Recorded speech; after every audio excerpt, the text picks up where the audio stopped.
അട്ടപ്പാടി സ്വർണ്ണഗദ്ധയിൽ കാട്ടാനയാക്രമണത്തിൽ മരിച്ച കാളിയുടെ വീട് സന്ദർശിച്ച മണ്ണാർക്കാട് എംഎൽഎ എൻ ഷംസുദ്ദീൻ.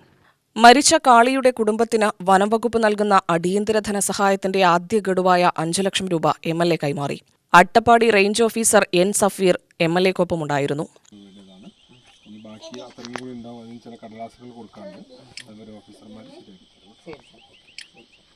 ജീവനോപാധി തേടി കാട്ടിൽ പോയ ആദിവാസി സഹോദരങ്ങൾക്കാണ് ഇങ്ങനൊരു പ്രയാസം നേരിട്ടത്.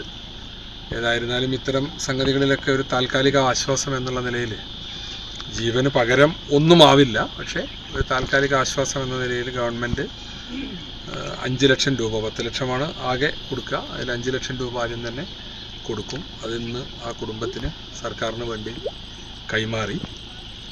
ഇനിയുള്ള 5 ലക്ഷം ചില കടലാസ് പണികൾ കൂടി പൂർത്തിയാക്കുമ്പോൾ ഉദ്യോഗസ്ഥരത് റേഞ്ച് ഓഫീസർ മറ്റൊക്കെ ഇവിടെ ഉണ്ട്, അവരത് എത്രയും പെട്ടെന്ന് തന്നെ ക്ലിയർ ചെയ്ത് കൊടുക്കും.